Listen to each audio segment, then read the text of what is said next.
Chasin The Racin, powered by Colchester Kawasaki. Part of the Global Moto Group, we supply new Aprilia, Moto Guzzi, Vespa, Royal Enfield, Kawasaki, Sim, Mutt and Benelli motorcycles.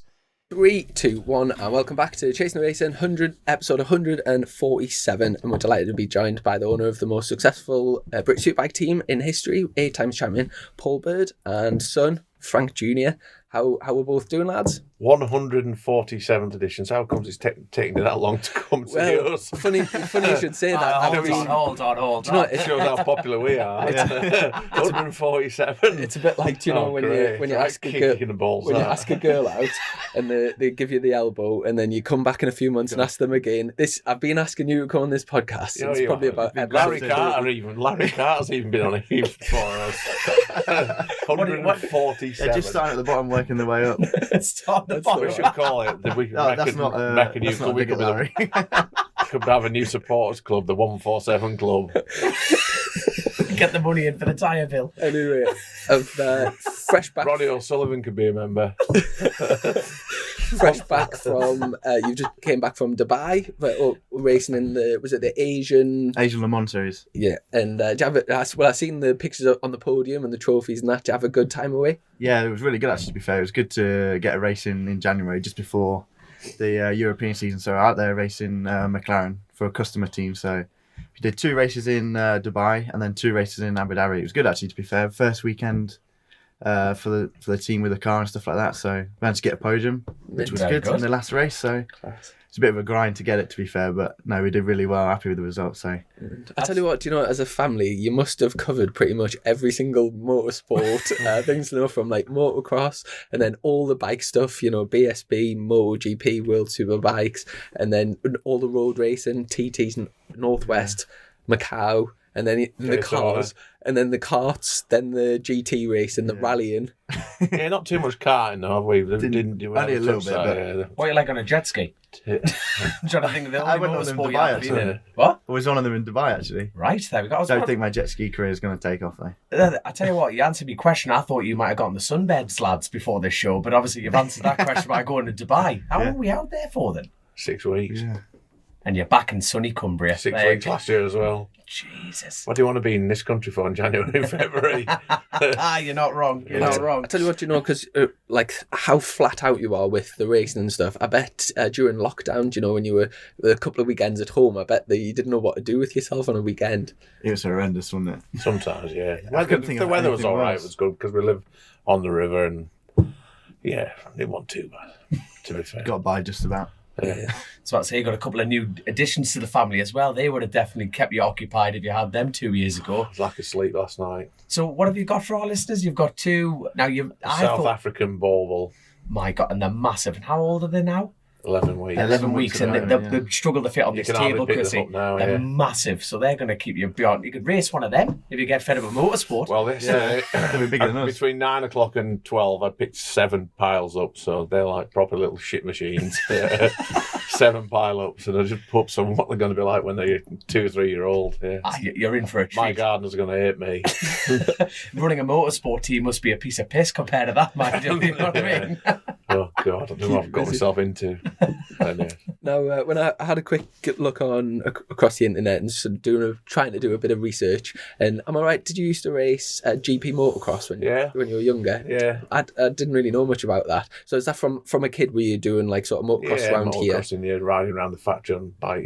First bike, I was like 3 year old at Talajet 50. And then British Championships. Yeah, messed about. But I was such a lazy rider. I had it too easy, really. I could have done with a dad like me who kicked my ass all the time. But my dad was probably too laid back and didn't push me. And yeah, just it's a holiday racer. But yeah, I did do some World Championship stuff.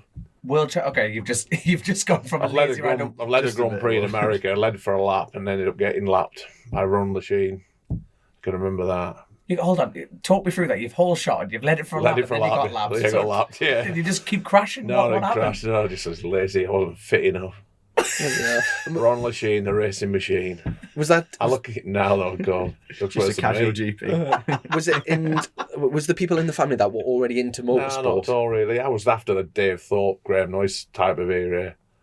still keep in touch with all my motocross mates. We're still in touch with each other. Some of them boys have done Dakar, even still this late stage of their life.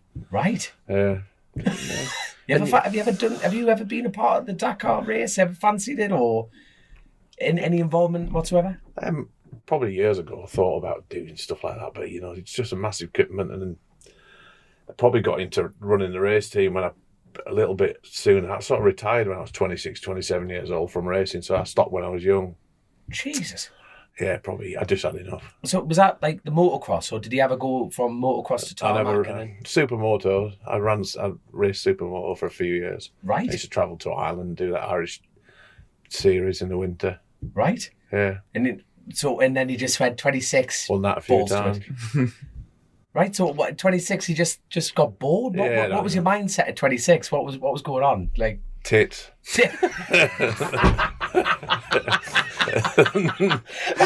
Outstanding. There's no real like a philosophical reason when I was in the state right now. Tits. I like tits. Tits are for me. Have you started? They ruined my career. Had you already started driving cars at this point? No, I didn't start rallying. I only started rallying for a bet.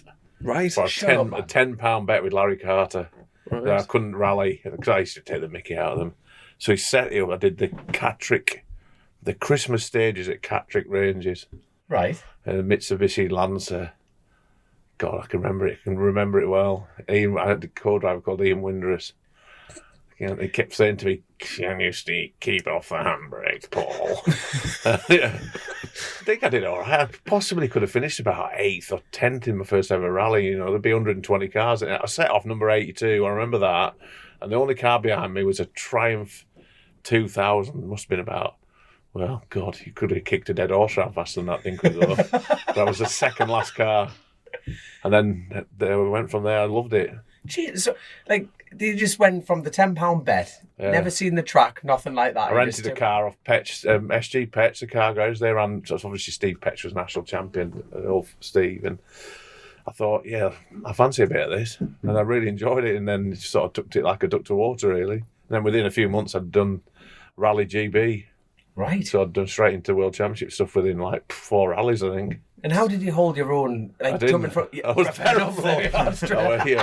Frank's actually done a World Rally, so he knows what kind of level it is at now. So my 4th ever rally, straight into it. Jesus, so even going back, so you first got on a bike around the factory and stuff like that. So what was your first experience with a dad who was kicking you up the arse all the time? So I want to know the comparison here. So what was your first experience? I'm never really. I'm probably too soft with you, though. I never say anything. Depends, really. No, you can't answer this. How was your dad's? Depends if I behaved or not. There was a few times where we fell out of it, didn't we? We've never had proper words. No, just a few. I just got quiet. I could tell when he wasn't happy. Yeah. So was your inspiration at this point? I'm going to prove you. I'm going to just shut up, Dad. Yeah, you're having a bit. Yeah, I was probably back when I was probably a bit too much easy. That probably happened this year after Monza. Yeah. After Monza, you didn't drive that well. You got a bit ahead of yourself. Right. Crashed, yeah. So, do you prefer that attitude now? If you know what I mean, no, I just gave him the home truth of what it was all about. I didn't go mad and give him a massive. No, it's good because you know where you stand. Told him what, and the next rally he was out. It was drove unbelievable. Yeah, then you got a bit kick of the arse and you know where you stand, and then ready to go again the next one. But even going back, so your first experience, how old were you when you first raced anything? 15. 15. Yeah. Car or bike or cars? Ginetta Juniors, which is like Motostar basically. He was shit. Cars. Yeah. God, he good. was shit. I can't believe from how bad he was then to how good he is now. Can I just jump in there? Obviously, with a family that's so involved with motorsport in general, was it a case of up until the age of 15? I mean, did you not really push Frank into racing? No, not at all. Just sort of let him decide, and then did you get to 15 and think, right, Dad, I want to try something? Yeah, I wasn't really interested in it, to be fair. Well, you went racing with us, everything. Where you grew up with it. Yeah. Went to watch the bikes all the time, and your friend Norman runs a touring car team, so I used to go there for the weekends and watch. And then he got involved with a Ginetta thing. I don't know if you know that. John McGuinness has started driving them actually. Yeah. So he got involved with that, and then I got opportunity for a test, really, wasn't it? And then just went from there at 15. No, are you just waiting to see at what age Frank develops the love of? No, I'm just thinking about if he hadn't gone racing, how good a nicer yacht I could have had. That's a no Full of comment. tits. Because car racing, if people think bike racing's expensive, it's nothing compared to car. Yeah, level. cars Really? another It's level. another level. Jesus. So at this point, you've grown up going to BSBs and world champion, traveling the world with motorbikes. Yeah. At no point were you just not what was? I had a motocross bike and stuff when I was younger, Yeah. but I don't know. I just wasn't interested really. Oh, which is fair enough. Yeah, Isn't it? I don't know what. No, I got, yeah, it's just weird. I didn't want to go on a bike anyway. To be fair, you lot are nutters. So I stay way clear of I that. just come out with it once. He said, "Can we go car racing?" I Yeah. says, "Yeah, let's go." You know was what? it, really. You know what I like about motorcycle races? No one ever contests that as an insult, do they? You're nutters. Every single rider goes, "We are." You just going, "Yes, we are." And Just crack on. your daughter Lexi, she's doing a bit of motocross now, isn't she? Bit of everything, really. Yeah, but the trouble is, she goes to like a sporting school, so now she's at school till 4:30 on a Saturday. So it's difficult for us. She's so tired because it's not boarding yet. So, yeah, she'll have a go at anything. To be fair, A couple of the lads that, like near where we live, know the motocross tracks over there, said you've been there with Lexi. And, yeah. Well, we used to go out riding with Christian and summer. And every Wednesday we used to go to a track. Schoolhouse, is it? Schoolhouse, yeah. And he used to ride out with her. So she went from being Josh Brooks' #1 fan to Christian Hidden #1 fan. You keep swapping all the time. Swapping, yeah, depending if it was motocrossing with her. And do you think if she does go down a motorsport route, what do you like? Do you have a preference of what? I think she's going to be an athlete. She's like the North of England 100-metre sprint champion. So Jesus. for under, she won that at 12, and that was for under 14s. Yeah, Blimey. 13.2 seconds something. You won't race her, will you? No, she's catching me. Yeah, I she's can quick. only just do it She's a now. little powerhouse. Jeez, Yeah. how old is she? Yeah, she's She's 13. 13 now, yeah. And her other sport she excels at is, believe it or not, shot put. So I've got a daughter who can shot put. So if someone breaks her heart, she will catch him Oh, and she will knock him out. Yeah, 100%, yeah. She has been in the boxing ring as well because Eastman Pal used to have Yeah. a gym at a boxing club with it, so she has box as well. So Speaking Stay of, away from Lexi straight off she's the a powerhouse. She's a bodyguard. Anyone else in the family's fair game. Yeah, just get it straight right. Speaking of- chocolate brownie, Kelbrook. give you a Kelbrook. yes, I was going to say, speaking of boxing, I remember watching the boxing like a few years ago, and you were in the ring with Cal Brook, like walking in, and PBM was on his shorts Yeah. and stuff. Yeah. You must have been chuffed with the recent fight. Oh, 1000%, yeah. It was class, wasn't it? I spoke to Kel a couple of weeks ago. I asked him, when did you know you had him done? He says, when we go in the ring. Honestly, Really? And he looked at him, yeah. I Battered him, said, didn't when he? did you really know? He says, when I hit him the first time. because I think That was it. Amir Khan's desperate to have a rematch, and he put Nah, him that's much. all about myth, that, yeah. no chance. Yeah. Yeah. No, he got too messed up. Didn't need to do it again. That could happen. Are you a big boxing fan? Like, Yeah, I was, but I am, and I probably should say I was. Frank is a big boxing fan and does All right. a lot more than what I do, but I just think it's really staged now. Right. And all about the promoters, and I've been to a lot of these big shows, and I've seen it sometimes when a boxer, one of the promoters' boxers gets beat, and you do the look on everybody's faces in the back rooms, thinking, "Oh, that wasn't meant to happen." Yeah. And I've seen the other side to it, so yeah, it's all rigged. Did you watch it last night? A lot of it's rigged. I didn't watch it live, but I've seen it this morning. Did you see That was the? savage, that knockout. Yeah, wasn't it? I don't know. Because obviously, it's fresh because I literally watched that and went to bed last night. Yeah. But the Irish lad got knocked out of the ring, Yeah. and then the lad was celebrating, and then it all went deadly silent because yeah. they weren't sure how he was. Yeah. Got no He idea. went to hospital, didn't he? Did he? I think he's all right now, though, to be fair. I was about to say, he was what's sort of the knocked update out, on that? stood up, and Yeah. then he hit him again, and he went through the ropes onto the... Yeah, good. You see them straight after the ring. Out If they've the ring. got cuts, they're getting stitched up straight away in the back room. It is second to none, the care and that they have there. Mm-hmm. It's pretty interesting if you ever get to go back room. And I'm just every time we keep speaking, I'm just thinking of new sports. Like, you're also into the horse racing as well, aren't you? Yeah. And yeah, I remember because just before lockdown it My was mum the was- last big yeah. Grand National, wasn't Yeah, it? that's the one. And, My mum was mad on horse racing, so yeah, for years. And then after she died, which is like probably 11 years ago, I decided I want to keep it going, really. So we kept it going with the flat horses. Then I bought a jumper national horse, which my dad wasn't really that bothered about, but didn't really know why I wanted to do that. but it was local. I wanted to. I already bought it for my daughter, Lexi, so she had a bit of an interest. Mm-hmm. And that horse just went from, I don't know, it just won so many nice races. Mm-hmm. Yeah, we're good. And ran in the Grand National. So. Did Lexi ever come to you and say, Dad, do you think, like, I want a few more horsepower than just 101?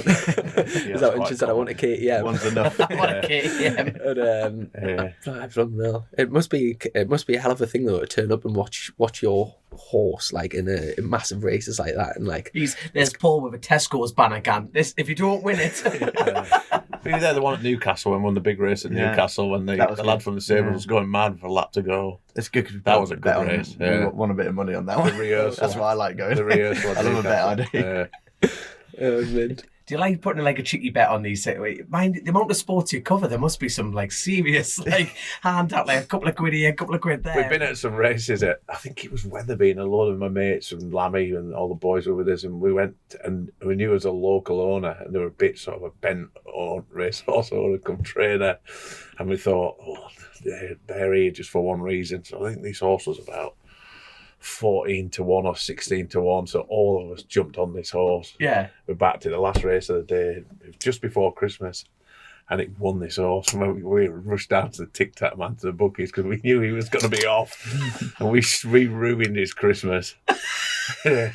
He said, "You lot were in the know on that horse," and we went, "No, we just know that they were a bit bent," and we spoiled his Christmas.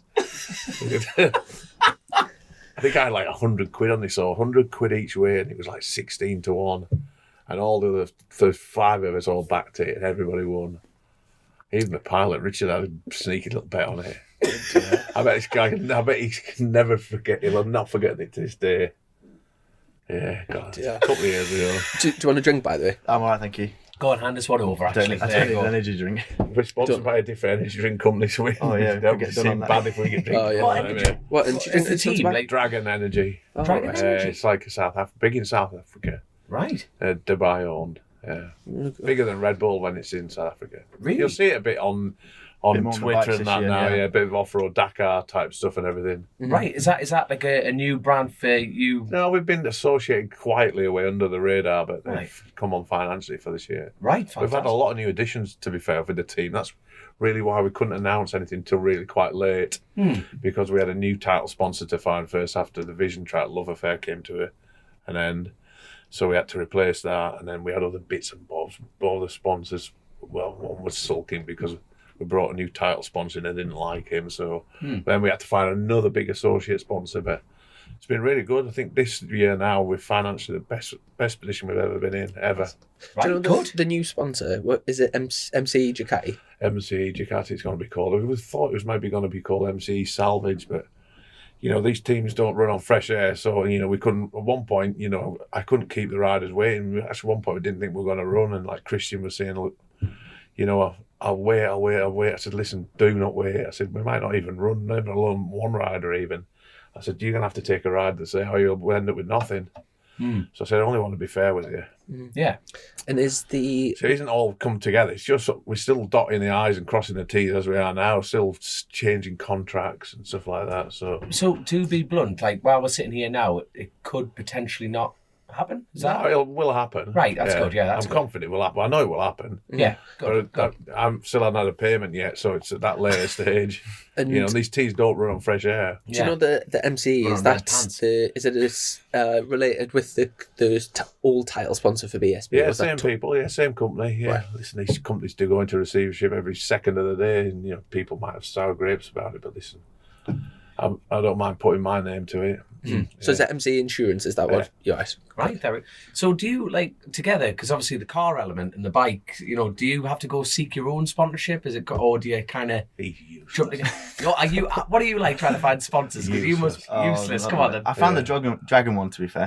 Probably my your mum mum. helped me to. Probably your mum. Yeah. But they all chip in though. All the ones If he got off his arse, he could attract sponsorship easily. Yeah, but he just lacks a bit of confidence. Right, because like you say, because the car world is we've got Max. What level is Max at from the North Yorkshire Max Club? Coates does the. Oh yeah, I know him. And what a fella he is. He's always got a smile on his face, bounce around the plate, and he's like, for example, I'm trying to find 80 grand to run a roads team. You know what I mean? And I'm like, I'm never ever going to achieve that. And like Max is looking at me going, 80 grand. That's a bit of a joke. You can do that on just testing in car racing. That's what I mean, and it's a bit like, so attracting that, like that merge, could it bounce off each other quite well? Both the cars and the bikes sharing the same thing. A lot of we them do like it, both. don't they? Yeah, we do both. You know, different if they get on with this, listen, you're going to get on Frank's suit, or you're going to get on the car. If they're going to be, you know, if it's financially viable, they're going to get on both. So they get that and the rally, and so they're getting, you know, we've had coverage already on TV and been out in the UAE. So some people already had a bit of coverage. And also shot put, horse racing, Never ended. 100-meter sprints. No, we're kind of going through your careers. We kind of got up to rally. Did you? So, I know you were like really successful rally driver. In terms of like you both at your peak, are you up to your dad's level yet? I knew you were going to ask that question. Of course we were.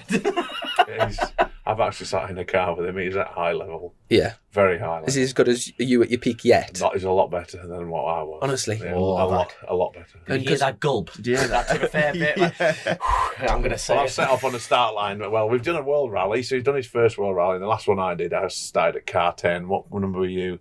41. 41. So I was, and I set off car 10. Pet Solberg was car 11. Wow. And the first shakedown stage, I was sat there with my co-driver Ian Windus. It was Rally Spain. I just got this, it was 09 and this Focus. And I'm sat at the shakedown. I said, look who's in front of us. And he goes, I know, I'm shitting myself. With Sebastian Loeb. So we had to go through the first shakedown stage behind Sebastian Loeb. Imagine how bad that felt. Have you ever bumped into Rossi at either the GT racing or the rallying? I've actually never raced against him yet. I've met him rallying and testing in Grayson and Sport. I remember he did the Welsh rally once. He was like 11th or 10th or he something. can pedal a bit, apparently. Yeah, no, apparently he can he's drive. really good. Yeah. I wonder what Rossi made of Wales. Don't think he's ever been back. No, I bet he. I'm just trying to think it like. I don't think car racing really know how big he is or how big an effect he's going to have on the sport, spectator wise and fan wise. Right. So for World GT, I think they're going to get the shock of their lives. How big a following and how big a presence he'll have. He's racing at Brands this year, isn't he? For the, will you be racing there? Frank said he's going to send him. I said I don't want to be the first one. No, but in all seriousness, where like Rossi looking at lap, like where's Rossi compared to you? Are you faster than Rossi? Go on, be honest. Hopefully. Well, apparently they were testing in Bagnico. I wasn't there actually, and he was 3 tenths off pole when they were testing. Dad drove in the team. He's in the team I was with last year. Right. Apparently he can pedal, so he'll be up there. Because like you said, okay, like talking about the Rossi thing, he'd be good at everything. Yeah. That's what I mean. Rossi And anything. If you give him a pool cue, he'd be good at pool. If you give him darts, he's probably good at shagging even as well. He's probably good at everything. If you give him a guitar, he'll be can play a guitar or play the piano. Just one of them guys who can do everything. But even like talking about, you're following, Rossi's following, like bringing it into the car element. Is there anyone... You're going to edit that bit, everyone, I've said before, aren't you? What's that? You're going to edit, no, not the tips, but the other bit, the Rossi bit, man, good at shagging. No, keeping that in. Right. He's probably tuned in that guy. You know what's Paul, you're right, I am good at shagging, you know what I mean? Yeah. We used to see a lot of them, because when we were in MotoGP, obviously we were like the Williams of GP, we were at the back in every race. We were that far back we couldn't see the lights sometimes. And I remember they always used to fit us in because we only had one truck, and you had Honda, Yamaha, all the big factory teams with three or four Arctic trucks. So we always got blended in between the teams. So we were often next to Rossi or wherever he's driving a Yamaha. Yeah, I remember being in Barcelona once when he gave Dogger. Everybody will know Dogger is a knocks about with me. We've been watching this. We've been on pit wall. I'm walking back, and I could see Valentino going. We're wandering back towards our garages next to each other. Dogger goes to me, watch this, and he's drying all the voice. So I walked past, and they were going to cross paths, and Dogger just put his hand out behind his back, and Rossi just gave him a 5. Kept walking. Coolest thing I'd ever seen. Just give him a 5. Yeah. Didn't prompt it. It was just so cool when it happened. Valentino giving you a 5.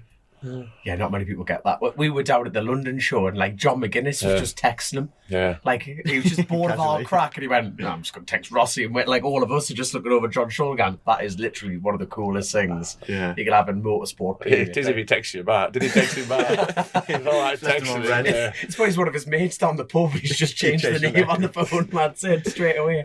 But even going like quickly, we've jumped a huge bit in your racing here. But you know, I'll tell you what, I normally ruin it by jumping through the paragraphs of racing. So you went from, where did we get to on the rally stage? So you went from that 26 and went, I like tits, let's go from tits to running a race team. Well, it's funny because obviously all the podcasts that we've done, there's so many people that we've had on that refer to like big part of their career. Yeah. So like we've had Stuart Easton on, obviously Keith, just loads of people that obviously you've played like a vital part in what they've done.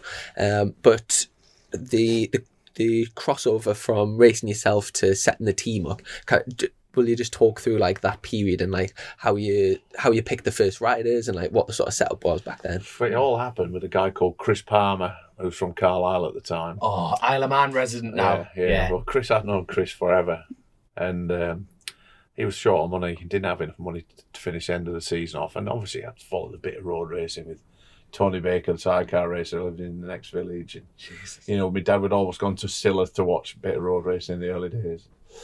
And I rented Chris a bike off Clive Padgett. It was a bike that Robert Dunlop rode at the TT in 94. He must have got injured that year. I think it was maybe the big crash on the med bike. Right.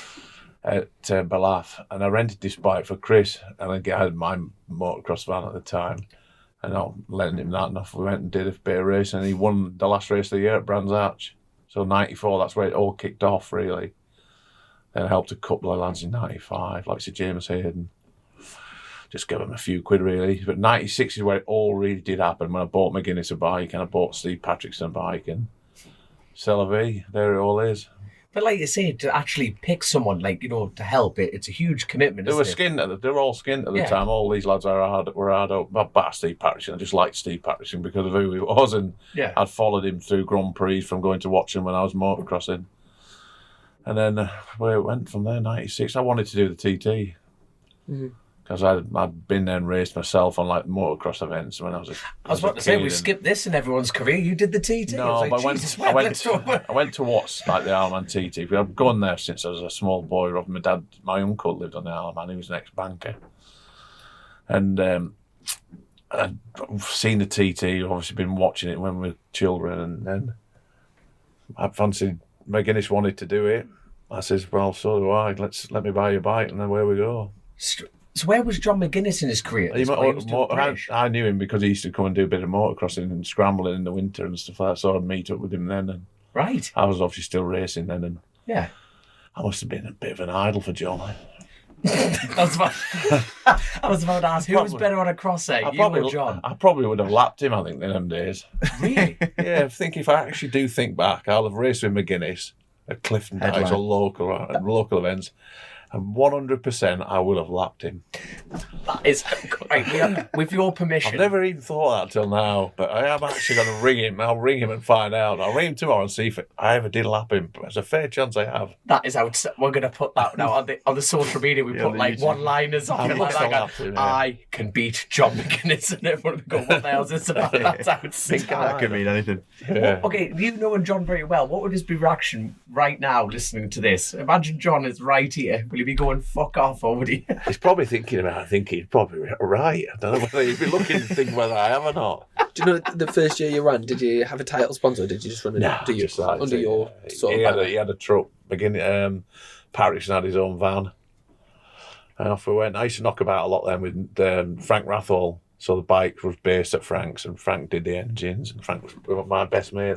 So he's probably to blame for me getting into road racing. Right. Frank Rathall Senior, I think. We've actually got Frank Jr. on the podcast later on. We're going to pop down there afterwards and do our next podcast with Frank. Have you got any good questions for him? Anything you would want to ask him? Don't know. What have they done with all the money I've given them over the years? Do you know the Frank Senior was my best man at my wedding. Him and Larry Carter were my two best men. and they were rubbish. Ask him about his speech, yeah. Their speeches were horrendous. Really? Yeah, I thought they were funny. They were, you know, Larry's like how long he goes on for. Yeah. Some of the guests are thinking, Larry, would sit down, please. Do you know the Frank sort of? I mean, like obviously, there's a lot of Franks around here, like between the Rathole. Yeah, there is. Are you all named after a particular Frank, or do you kind of like? I mean, who were you? Were you named after your dad? Yeah. And then My dad's actually called Frankie, so he is Frankie, Frankie birthday, as well, same yeah. as my dad. right. Yeah. And what about is I was it just thinking of the will. That's why. And my brother had 3 boys and didn't name one of them after his dad. So as soon as Frank was Mr. born, Trip bang, straight after my dad. is it Do you know what I think about it, Paul? No, Yeah, he's name named after Frankie dad, straight after. is it just is it just a coincidence that Frank Ratholes are also called Frank? Is there no link there? No, not at Yeah, all. just no. Battle of the I just think Franks. I just like the name Frank. His son's called a Frank pretty- as well now. Yeah. Frank Jr.'s son's called Frank. Yeah. It's a very geek. sort of traditional British Yeah, name. Isn't it? straightforward The name. posts in the house must be a nightmare. Frank, Which what, one's go, this go, one? speeding Isn't it? ticket. Who wants it? That's a good idea. Just call everyone the same name in the family. Then Disney now, my dad will he diverts the post, so he gets it before anybody else. Yeah. Clever man. See what he up to. Looks like he'll get you. I opened your bank statement by mistake. Oh yeah, good one. So you know when he first started like supporting riders and helping them. So was that the birth of Paul Bird Motorsport? Were they riding for you, or were you just supplying bikes at that point? Just probably personal sponsorship it was, and then until the McGuinness thing where I bought the bike and ran it really. Right, and that was literally just the birth of it was probably with John going to the Isle of Man. Like That was it. Northwest? Did you do Northwest? Yeah, we wanted to do a Northwestern T. That was what the 2 events we actually wanted to do above anything else. And then obviously did the British Championship. So And from that, did you just kind of get like a satisfaction from like being there with your own team and the success? Get like a kick out of that? That's then like led to just reinvesting and building it up. yeah, loved it. And it was like trying to educate the guys from all the mistakes I'd made. God, I've made so many mistakes when I was racing. And I look back and I think, I don't want these guys to make the mistakes I made. And what time period was that? So this is at 26. Like, you know what I mean? So you made a lot of mistakes up to that point, to 26. So what was what's the best bit of advice 26-year-old Paul Bird could give a ride at that point? No, you know what I mean? Like, obviously you've done GPs, you've gone around the world and stuff. It's like, and you're still incredibly young at 26. That's a bit. God, I think back. But, you know, look at I'm 54 years old now, so I've a few miles on the clock now. So I have a bit of experience behind me. Yeah. Imagine like in the position you're in now, imagine if there was another, like a team owner came into the paddock with a superbike team who's 26 now, you would like... You'd laugh him out the door. Right now, you would... Don't do it. I'm 26, Don't but... do it. Just keep your money. Buy yourself a nice private jet in 10 or 15 years' time, a nice big yacht. A single like there'll be no more team owners after this podcast. That's it. You would think that like... I think people realise how much you do actually have to have spent to run a motorcycle team. You know, and I see what it is to run a car team. So I bet your accountant loves you. I'm thinking about this. The team actually has made money. It has made money one year and 1 year only. 1998 is the only year it's ever made a profit. Jesus. What year was that? Like who did you have riding for you? We had good accountants and obviously filled the books a bit better, but no. It was probably the heyday of the Honda era, really. Yeah. When Honda throwing a lot of money into racing, so yeah, it was pretty good then. So, you know, you're right, you're running McGuinness. He won the T. Was that his first TT win? No, that was 99. Was that on the, So that it was is on the 96. Vimto bike? Yeah, 96 we our first TT. We won our first TT 99.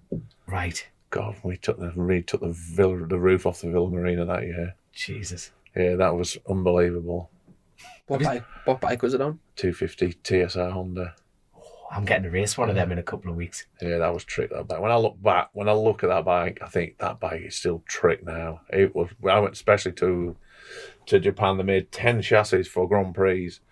Me and Frank Rathore went. We got. I said, right, I'm going to have 2 of them. He said, well, we can make the effort. So took all the local produce with us, a Kendall mint cake and all the canned fudge from Penrith and the toffee shop, and flew to Tokyo. I don't even know how we even got to Tokyo. We got to Tokyo and we had to get down to Suzuka, which is another trek. As we eventually got there, and we said we wanted to purchase 2 of these chassis, and he said, well, they're only for Grand Prix. I said, we want to buy 2.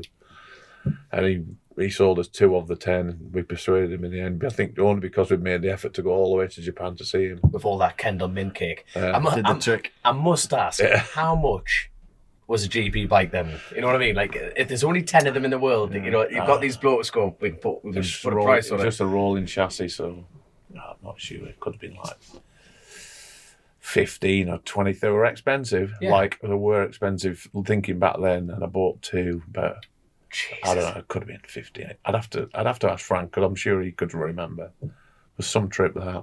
So you bought the rolling chassis, so what about the engine element? You had to fit all that yourself. You had to put your own engine and gearbox in, yeah. And that was just straight to Frank down the road, was it? There was some bike. And obviously I was very friendly with Roger Harvey then at Honda, so we ended up getting some A-kit stuff. We had with them bikes were pretty special then. Jesus. Yeah, you look at them now, still beautiful, but then they were so ahead of the time. I'll tell you, I'm trying to find. Do you know where my phone is? You dropped it on the floor. I did drop it, didn't I? Do you know? Oh, right, in terms of the, so you went to the roads first. When did you then set up? Like what's now the British? We did that same time we did the British Super Cup or whatever it was. So we're doing that in the 2 road events. Right. Is British Super Cup, was that on what CCs? 250. So there was 125, 250s, 600, all the junior super teams. There's all sorts of classes in there. And what stage did you, to what's now the British Superbikes, like the main class? 2000 was the first year we did it. Right, and so that was the year Honda SP1. We had James Torsland on one bike. Ah, yes. McGuinness on a 250, and then the Rat Boy, the Rat on a 125, Stewart.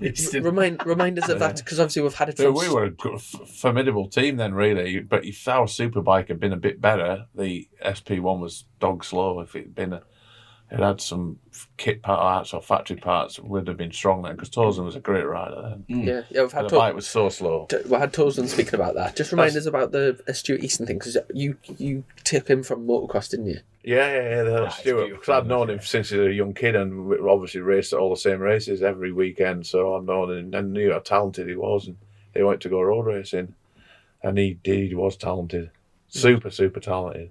So did you start him off on like a 250 or something? 125. Right. He was doing a little super team class first, and his dad was running him out the back of a van. Class. We bumped into him at a motocross track. Did a podcast there. We caught him at the right sweet spot because he had a couple of beers in him. And he said yes there and then. He went, you can't bottle it now. He's like that. You could just see him put the beer down and go, oh shit. He's a racist dad as well. I seen him. I said, back off. I said, he's like a proper schoolboy dad shouting at your boy. It was Haverick. You came down to Haverick. I was actually it was mint crack. He's some bit fella. Haverick. Haverick. Have you? What was you doing going all the way there? It was my second. Even the police are glad when they got kicked out of Haverick. And there's that prison, isn't it? Yeah, they still eat the young in Haverick. That is a one-horse town there. Brilliant. God almighty. I tell you what, before I forget, I must show you this. This belongs to John Chapman. Like Colin Davies has rebuilt it. Yeah. How beautiful is they that? still look good now. Imagine them. I've 2099 that we had them. So it's a long time ago. Oh, they're absolutely cracking things. The first time I ever rode a 2-stroke, not motocross, no nothing, was down Bray Hill. Yeah. One of Chapman's bikes. And everyone said to us, there's no engine braking. And now when someone tells you a bit of advice, you go, shut up. I know what I'm doing. You're like that. I went down the Quarter Bridge and just went, boom, boom, boom, boom, clutch out. Holy fuck. My eyes lit up and I'm going, stop. That wouldn't bother you at the speed you go at, though. Well, it's no bother. I was sitting. I was sitting. Well, you have flies on the back of your helmet. I know. I've got them lacquered in now just for the memories. You knew I was going to say that. No, I was sitting third at the time and the thing shit itself. Never. I got around Ballygarry. Yeah. And fucking nearly came on top of there. I've done a lap of the TT when it was a parade lap. Yeah. Never ever again. Why is that then? Oh my God, I've never been so scared in all my life. Wasn't riding around the roads. It was all the lunatics who were coming by, and Manx and Ortons who were about 75-year-old. Do you know... Coming by one each side. What? Scary though. What bike were you on then? I was on a 1000cc Honda in a parade lap. And believe it or not, I got into McGuinness's leathers. Wow. They did the parade lap and I think everybody must have thought it was John McGuinness going around and waving at everyone. I was thinking, look at these idiots. I think it's McGuinness on the bike. I think that could have been like the year 2000. Can you remember when they did the rally car went round? Yeah. It was fast as well. I bet that Subaru thing. Yeah. When you lost it at the bottom, Bray Hill. Yeah. Immediately straight off the line, just corrected it all the way around. What was his fastest? Was it a That was- 25? He could have done 130 easily. He said to me. Yeah, I know DRS, didn't it? I know And Matt nitrous pretty and well. everything. That car was trick. So why? I nearly got the gig to drive that. If he backed out, I was the next driver to do that. I was going to have to do that. Would you do it now? When I was thinking at the time, it was like a pretty cool, because I'd won the Manx Rally quite a few times and I'd been there rallying for years. And I knew the people who were building the car, Pro Drive at the time, and I think Teg Sport had been doing previously to that. And Mark was getting a bit tricky for money, and he's always quite greedy, Mark. And they said, if he doesn't do it, will you stand in? I went, yeah, no worries. But then as he was getting near the town, I was thinking, I don't think this is actually a really good idea. When I was thinking about it. Would you do it You know, now? he does all the James Bond movies, Mark Higgins. He's the lead stunt driver. Right. Yeah. He asked me to do James. I've been asked 3 times to do Bond movies. And the first time I thought he was taking the mick, and I'm like, yeah, good one. But he actually, when I found out, so I've been asked twice since as well to be a stunt driver for them. Why didn't you do it? You had to go away. Why? Well, you had to, first of all, you had to go away for 13 weeks the first hit for filming. Italy, 13 weeks, and you were there non-stop. You come back. So I couldn't commit to that. It was impossible. Wait, if you get that opportunity, I can't drive a car for shite, but if you I'll step in and do it anyway. will as well. Jenny Timmer's done it, like Paul Edmondson did all the last stunts, didn't he, for the last Bond movie? And I think Jenny Timmer's been involved in some Bond films. Yeah, she's heavily involved in the stunt world, isn't she? So fair play, mate. And do you know, after, so you did your first big year with James Toseland in Superbikes, and then talk us through like the riders and the bikes that you had. Did you stay with Honda after Honda that? then, yeah. Then when we jumped, I thought, God, why are we running around on this? We were lucky to get in the top 10 with it. And I thought, it was his granddad's bike. They were running at the front then with the Reve Red Bull Ducatis. I thought, I need a Ducati. That's all I kept thinking. You know, and the sounded good. They were mega. So I bought 2 second-hand bikes. I think I've got them off his granddad at the time, but they actually were piles of shit I bought off him, so I sent him them back. So obviously our relationship soured for that season. And I bought 2 off Darryl Healy. And then that was it, where we went. Steve Hislop rode the bikes and sort of, don't know what, it was like a snowball rolling and just kept getting bigger and bigger, and off we went. Yeah. We had great in 2001 until he broke his leg. We were really unfortunate not to win the championship that year. And did you have the Ducati in what's now Supersport as well? I can't remember what year we did run that. With Easton, yeah. Maybe the year after. It must be 3 or 4. Yeah, I think maybe. in 2001 we were on Stuart on a 250 Honda, Monster Mob Honda. And then we'd go on the 748 Ducati. The Ducatis are now eligible in Supersport from this year. Just the Daytona 200 was on last night, and that was there was one either on pole or it was on the front row anyway. But I think they messed up with the fuel. He rode that American guy. Josh Herron rode it, didn't he? Josh Herron. Have you seen him on social media? That boy can pedal a bike. He's just like Supermoto's elbow down, drifting all over the place. Yeah. Living the dream, man. He did Moto2, didn't he? Is that guy? He raced Moto2, didn't he, for a year? He did, didn't he? Yeah, I think that's Where him. did he fare, do you know? Oh, I don't know. He's not there now, is he, to be fair? That's Is that all right. rain? Yeah, it's just raining outside. You told me it doesn't rain in Cumbrian weather. Oh, it rains. Trust me, It doesn't stop. it rains 300 days a year here. You don't need a convertible car and you're living in the Lake District. But no, like, did you lads watch the Daytona at all? No, I didn't actually. No, I Didn't watched actually. Just a seen couple that big of, couple crash, of didn't we? the crash, yeah. That guy on the top banking. Jeez, and the It's rain like started. crept up, didn't it? Yeah. That was that. I would love to. How fast are them lads going around there? When you go, bike week's unbelievable. We've done Daytona 3 times to race there, and then I've been another 3 times on bike week, so I've been 6 times right. to it. It's an amazing event. It would be good to get because that Brandon Pash won it, didn't he? Spoiler alert! It's too late now. I think standard competition's pretty low level though, to be fair. Right, and that's the AMA. Is that right? It's a low level. Yeah. Because Ellison went over for a bit, didn't he? Yeah. What point did he go over? Well, that says it all, then, doesn't it? The level of competition. Kick a dead horse round faster. I'm going. Get me a plane ticket. I'm off. You'd enjoy it. It's a great event to go to be fair. If you can ride the Isle of Man, to ride that's a walk in the park. But you just got to get your head round the wall at the top. It must be quite daunting. I think- really, I think I'd love to do it. I think you meant James Elson went to do like the season Yeah, in yeah. AMA. In AMA, and that's same right. with a few people like Neil Hodgson Yeah, after Chaz Neil, Davis. after Neil Hodgson was world I champion. think Chaz do once At on the 600. start, he did, didn't I he? think Yeah. Chaz has even done it. Yeah, Right. so Oh, Yamaha. I think Neil was after he'd won World Superbikes, he then went to AMA. And Yeah, it just, that was a full factory effort though. Yeah. and he couldn't cut it. He didn't win AMA, did he? Yeah, there was the championship would have been at quite a decent level, and because all the factory teams were involved, and then all the budgets and the world crash came about. Uh-huh. Things are to race in America would be expensive because of the fast travelling that you have to do. Yeah. Some of them guys who would be riding a Daytona would be maybe travelling from Canada and driving all the way. Jesus, either would be, wouldn't it? Yeah. I tell you what, I've got a very boring question for you. I'd love to know the difference, but it's not really a question. It's you know how the Dunlop have been bought out by the French, haven't they? They were made in Birmingham. Is that right? Dunlop tyres. Sometimes. Some of them are made in France, some of them are made in Japan. Right. So I'd love to know how much of a difference there is. You think the compound, the mixture's the same, but Japanese would not be the best. really? Yeah. Right. Well, I just think Dan Noy would be. It would be, yeah, fair enough. That's a fair, yeah. It'd be, you used to run BSB when you used to be able to pick your tyres, but like before it was just a Pirelli series. What tyre manufacturer were you? the cheapest. Dunlop at the time, I think everybody was either Dunlop or Michelin at that time. Right. I had a good relationship with Phil Plater at Dunlop. He was a great guy. I remember speaking to Rutter about this, and he was saying the amount of money that just the tyre bill, because there was so many different compounds, and obviously there was like the tyre walls, so people used to like fly tyres and stuff. If, in your opinion, are you pleased that it's went one? Yeah, 1000%. Yeah, and especially the controlled ECU and everything. Yeah, I don't think they've ever made one bad decision yet.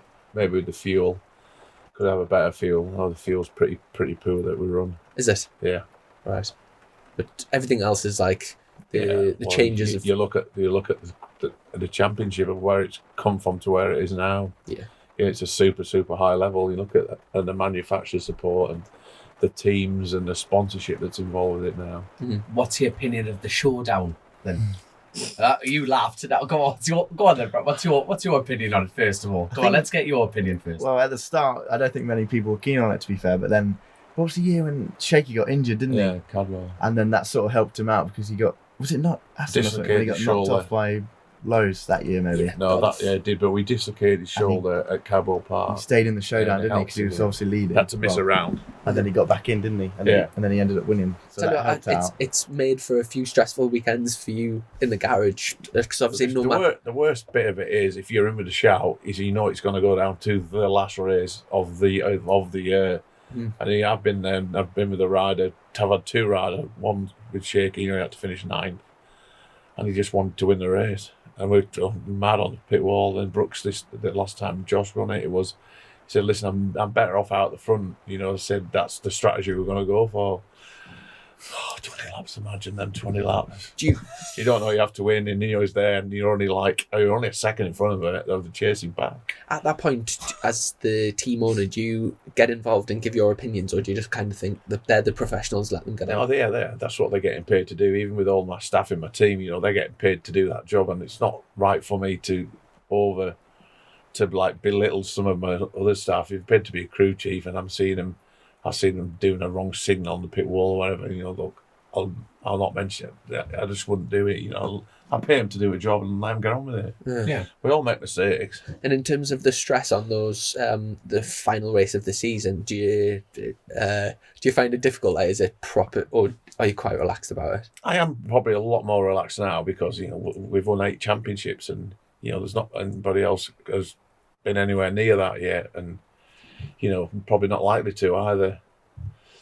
So I don't know, but I thought winning 8. I look now sometimes and I think 8 championships. How the hell have we managed to have done that?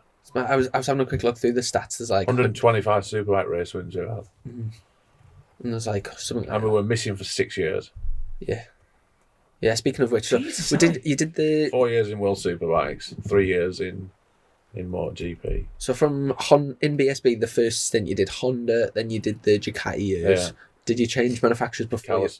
We ran. I never run Kawasaki's.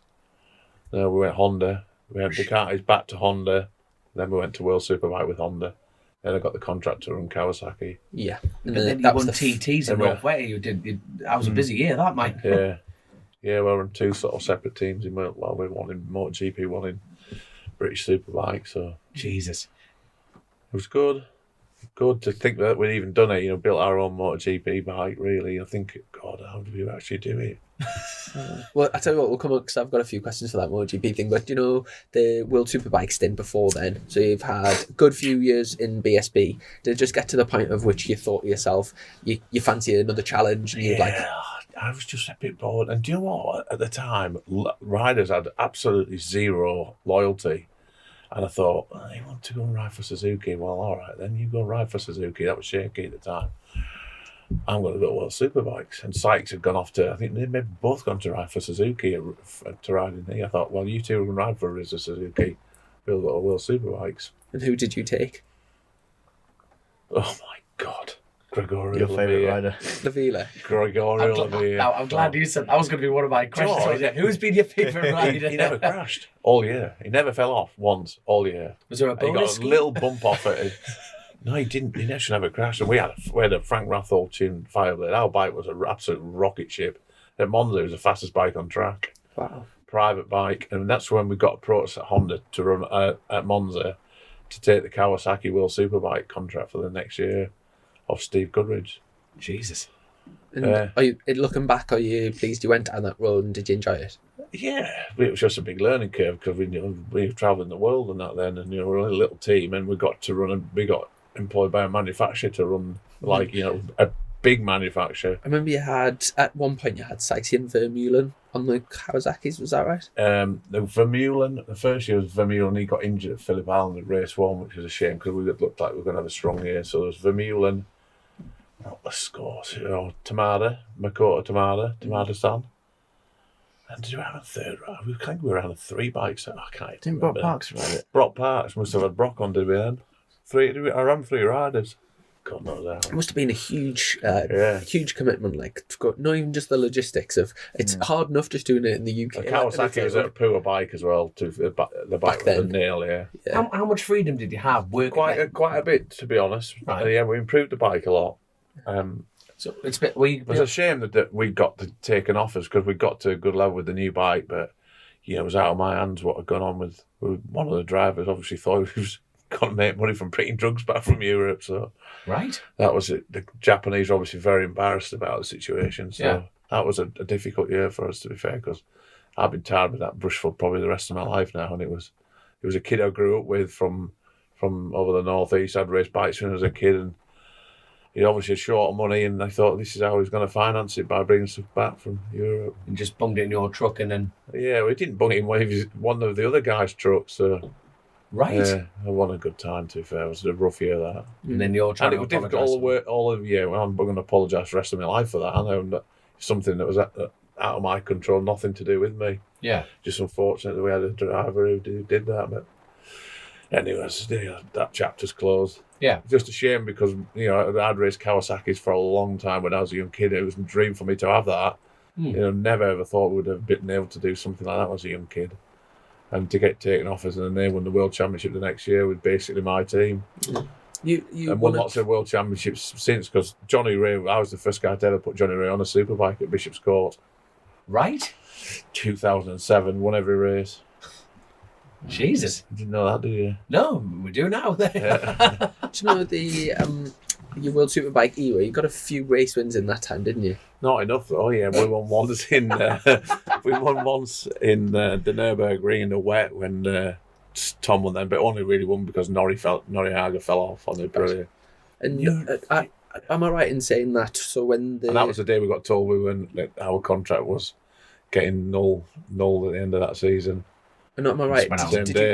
Did you have a say in the fact that they kept Tom Sykes and then? No, they wanted rid of Sykes. Yeah, I paid him personally to keep him, and I paid the expenses to run him. And he went on to win the World Championship. And then the next year he won the World Championship. Yeah. And I bet you. I know we're jumping a little bit, but we'll come back. I bet you're excited to have him back in the team for Superbikes. So yeah, because he's ridden for me now twice. He rode for me in 07 on a Honda in the UK, stop at Honda, and then obviously rode for me in World Superbikes for 2 years, 2 or 3. Oh, I don't know, 2 years. I bet you're well excited for like a sort of new challenge. maybe a difficult question, but are you confident that he'll win the championship this year? No, not at all, because it's obviously the championship. We all know how many good riders and good teams are in the championship, and how many riders and teams want to beat our team. Yeah. But he's coming back from World Championship with a target on his back, as Scott Redding did, but Scott managed to pull it off. Yeah. So I think I've got a rider who I do rate highly. He knows more of the tracks than what Scott did that year. I know my team's at a good level, the bike's at a good level. There's more support and material from the factory for this year. So yeah, if you can stay injury free. That's what I love about bike racing. There's always that lovely question mark. If we stay injury free, I think we'll be right in there. And like talking about the team, I think with both riders though. I don't think just with one. I think that don't keep Josh Brooks because of a love affair. Josh Brooks has won a championship for me. Yeah. And, in won 11 races in the year that Scott Redding. He won 10 and Redding 11. So he's he can deliver. And I think if I didn't give Brooks a job, he'd be a thorn in my side. Yeah. I've got an ask, because he last season was very young Josh Brooks, incredibly young Josh Brooks. Yeah. What was the reason behind that? Or was it not one particular thing? It was just a collection. His head. It was his head, right? Yeah. Yeah.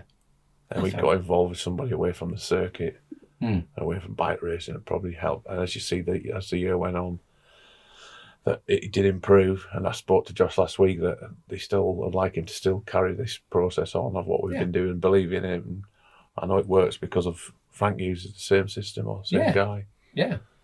No, brilliant. It would be good. It would be great to see him back, because obviously it's Josh Brooks through and through. So it's going to be. And I like proving people wrong. A lot of people thought, he's going to sack him. And no, people think I'm going to do one thing, I'm going to do the other, and it's like proving them wrong. And we did prove him wrong, because we got him back to running at the front at the end of the year. And on his day, he's the fastest man on the track. Yeah. Definitely looking forward to it. Mind you, I'm going to test that theory about you do the opposite. I'm going to test that theory right now. No. You'll never sponsor me. Yeah. One day I'll get a few shandings down. It'll be a Paul Byrne Motorsports. Not a chance. Anyway, let's continue. I'm going to sponsor him beer at the TT this year. Expenses. Happy days. What number are you? Because I've been over this week at the TT. What number have they given you? I'm seeding all classes and I have no idea. Do you know if you've been?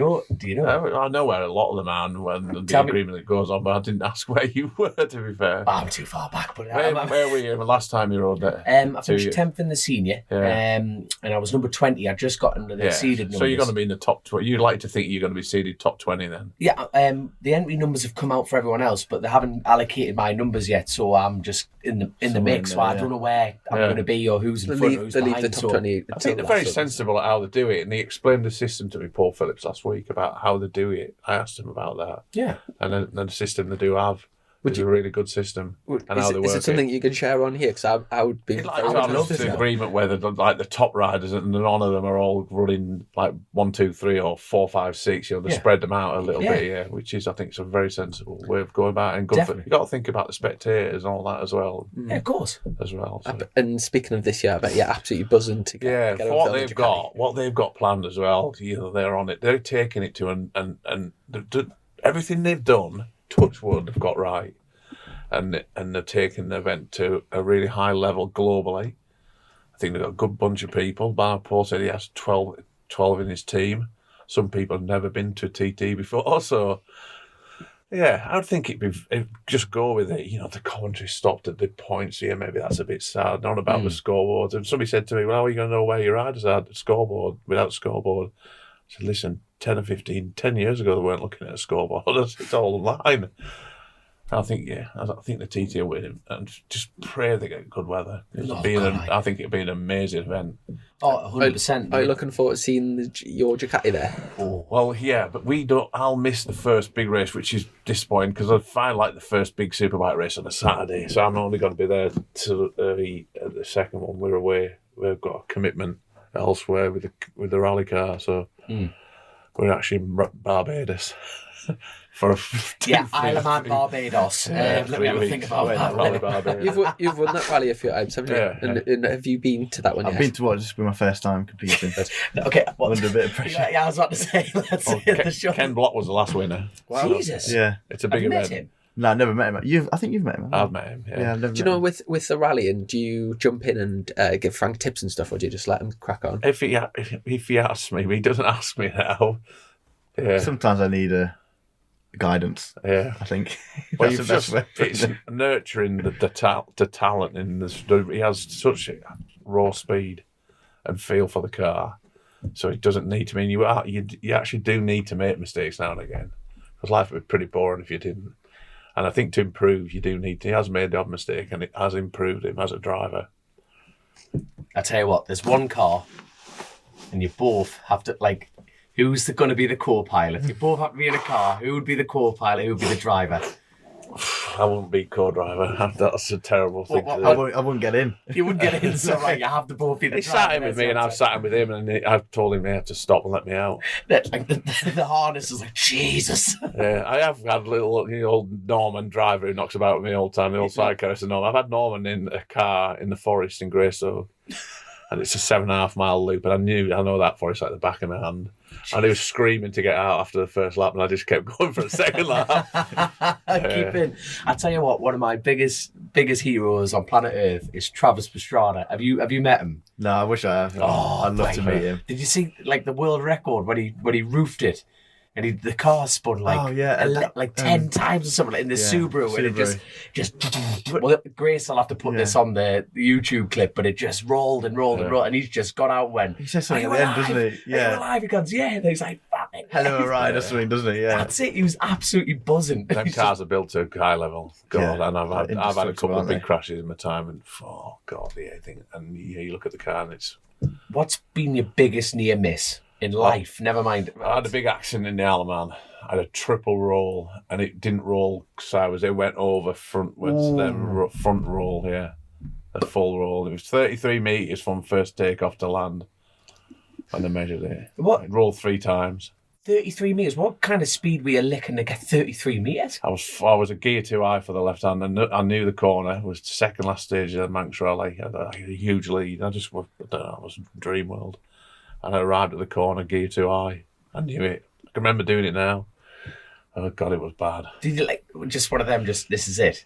Well, You must have thought. You know, not you. Because the thing is, for It like, takes forever. You'll know when you fall off a bike what it's like. It takes forever to happen, doesn't it? It takes forever. It does, doesn't It's it? that waiting, that first impact when you, I know for motocross, and when you go off that air, you think, oh, this is going to hurt. And then bash, you think, oh, that fucking hurt. And then bash, oh, it was even worse. Yeah. Jesus wept. Yeah, it was pretty bad, some big ones. So I tell you what, knowing what you've done motocross, you decided tomorrow. You went, you know what? Them Geordie lads are all right. I like a bit of motorbikes now. He decided to go TT riding. What would you feel about that? And there's no chance. Right? Yeah, one of them, no chance. What about British? Yeah, he wouldn't really. There's some personal things why I wouldn't let him race bikes, and neither would his mum. So because of the Craig Jones thing, and his mum was involved with him. So. Yes. And I've seen it, and I wouldn't want. Yeah. Well, fair enough. Stick to 4 wheels. Stick to 4 wheels. Much safer option. You I'm happy with that one. You can go 33 metres and land on the roof and get away with it. It landed on its wheels, three rolls. And it landed on its wheels. First impact was the roof, then it landed up on its wheels. Yeah. Is there any footage of that, like hidden on the internet? No, So 'cause I everyone didn't films run everything. car. I re-broke my collarbone on the straps. The impact when the sun stopped. Jesus wept. Sorry. Well, I was just going to say, after the period in World Superbikes, you didn't come back to BSB, you went straight to MotoGP then, didn't you? No, we went back to British Superbikes, and Was that like... so we ended up, and it overlapped. So I had one team in British Superbike and one team in MotoGP. I do remember that, yeah. And but again, it must have been a hell of a thing to set up a MotoGP team. Back then, it was the main class, and then was there some like CRT they were called. CRT, Yeah, we just went in with one rider, James Ellis, and so first year it wasn't too bad. We only ran one bike. Yeah, I remember that. One rider with 2 bikes. You had a couple of top tens with Ellison at the end of the season. Won the CRT class in, I think it was picture with Valentino, maybe was on the roster on the same day. And there was that fit, you know, that huge Lorenzo high side was when he was going to pass Ellison, and he went off the dry line to pass him sideways and huge. But I mean, for like first year in MotoGP, and it's like a CRT and being top 10 in the main class, like you couldn't have done it. The coolest bit was parking your car with the rest of the MotoGP riders when you hire your car. You're Really? rocked up, you're parking with all them, yeah. And you walk by, and Mike Trimby had it well sorted. They had to people. Did you proper enjoy that year? Yeah, you know, it was like, wow, we're in MotoGP. We've made it. Big time, yeah. Do you know- Like, big time. It's really. And I was like, wow, I can't believe this is here. Have you had moments like that, then? Who's the most famous person you've raced against? I Who do you want to... Okay, answer that one, and then who do you want to race against? want to race against Rossi. Hopefully this Rossi. year as well. Yeah, I think definitely. that will answer both questions. Mm. He'll They be the are. most famous, and then the Nice. Yeah. You'll be like that. Get the photo, get the photo, get the photo, get the photo, get the stay photo. away from it. Yeah, Don't that's take it. him out. I mean, even from a young age, being born into the family, and then like you've always been involved with like high level of motorsport, and like it must be like quite normal for you to like turn up at a MotoGP, and like your dad's got a team, and then turn up at BSB, and like it must be like a bit of a surreal. Do you know when you think of like Yeah, you don't really think about it too, because you're just growing up around it. The first race I went to, how old was I? At Cadwell Park, wasn't it? Cadwell, Jimmy 2 weeks Head, old or something else. Leslie, who was Jimmy Head's my partner That's from the Scott first Leathers, race, they yeah. made him a little Vimto suit, onesie, little toweling suits or whatever they were. A fleece, like a all-in-one fleece. I bet your mum still got them. Probably has, yeah. Vimto colours. Class. Like still, that's like quite cute because Jimmy Head used to help me out when I raced, and you know, back in the day in the 90s, in the late 80s, and I actually raced with Jim, and we're still good mates and that now. You know, we've remained friends for a long time and known each other for a long time. Yeah. I remember Jimmy trying to take me out at a race. We were Workington. He was still riding then. I was like the young upstart, the young buck that was come up, like 17-year-old. Jimmy Head trying to take me out. He was a good rider in his day, you know, Jimmy. Real good scrambler, good motocross rider. is this the guy that Really runs good. Scott Leathers, yeah. Scott Leathers. Yeah, I seen him down at the London show the other day. Actually. I tell you what, this is what I do. I tend to knack the rhythm. But like, who's your biggest hero growing up in motorsport then? Like, who was like you wanted to be? Who did you want to be? Dave Thorpe. Dave Thorpe. There we are. That's a good question. He's still a friend, and I'm Do friends not with say him now Rossi. still, yeah. You cannot no It's more got to be Rossi. a car race, doesn't it? No, And then that doesn't Rossi, matter. I was Dave Thorpe motocross, and then you get to then your ultimate is Rossi. Yeah. Like it doesn't have to be in cars' mind. Like, you know, growing up, you went, I want to be him. I did used to watch all the Nitro segments, like Travis Pastrana. Used to watch all that kind of stuff. He was just Someone like him, yeah. He was just totally He can just like do anything, just a can't he? smiley, happy lad that Doesn't was take just it doing. seriously, yeah. It's just. I would do anything to go to Go like to his house and stuff. Have you seen the videos? well, you're just going around Subarus around his house and stuff, and his kids like just bouncing on a trampoline. And there's him like 6 gear locked up. That's just pretty going, much like what he's here when his sister's here with him, Alexi and him, and a lot of kids rhyming around wrecking my grass. Who's the most competitive out of your kids? Oh, Alexi, Lexi, yeah. Lexi, She's straight not off the allowed bat. to be. You cannot beat her. You're not allowed to beat her. Because like like a family trip to the go kart track or like bowling. You're not where allowed to like, beat her. Bowling with That's not you worth lot it. That's not a good idea. If you don't beat her, it's just not worth it. Carnage. Yeah, it's just tears. You're not alled to beat her. She has to win. Next time we come and do an interview, we'll just have to interview Lexi. should have Right? her, yeah. Did you listen to the one that we Special did? guest. Yeah. Do you know so after the first year of James Allison, do you know? I remember you had Yoni Hernandez and Michael Laverty. So Yeah. you came to the North Yorkshire Road Racing Sports Club. Yeah. Back then you came then, and I remember you saying Yanni Hernandez. Yoni used to. He used to love crashing. You had some big. I sold him. Do you know what? That was the best deal in MotoGP. I sold him at Mazzano. I pimped him to the Pramat team. And they had an injured rider. So I did a deal. They said that his manager was going to take him. I said, well, you can't. It was under a contract. Well, we are. I said, I went to see the IRTA. After we had a meeting, and I said that with Gadotti, I knew him from the old Aprilia days. I said, I'll sell you him. So I wanted rid of him because he could crash. And I worked out how much money he was going to cost me in crashes towards the end of the year. So I sold him. I got 70,000 euros and a big Pramac generator for my house. I'll show you the generator. I can't wait to see this generator. And I thought, this dodgy talent, so I made them pay IRTA, and then IRTA pay me. So I sold Hernandez for 70 grand. I wanted 100, and I was hanging out for 100 grand. But I got 70. Mike quoted the deal. I got 70. I can't believe he done that. And he got a generator thrown in as well. Outstanding. Use what you've got. That's the way to do it. I worked out how many crashes he was going to have, and they needed him, and there was only a list of certain riders Ducati would allow them to have. Well, why is that? Don't know. It was just the way they wanted to, because you were going to ride for a B team manufacturer ride. So Right. why you want Johnny Hernandez? He even fell off in the pit lane at Silverstone. He fell off 3 times in one session. I remember watching that. I remember watching it. The most How can he standout fall moment. off in pit lane? He fell off in pit lane. It was, it must have been. But we were had to pay. We were paid to have him. Right. So it wasn't a decision I wanted in it. They said Donna had told her that we had to take Hernandez on. So he used to pay me cash every race. Cash is king. Cash he paid Cash me. is I'm king. not telling you what it is in case anybody gets listed. And it used to come shrink wrapped.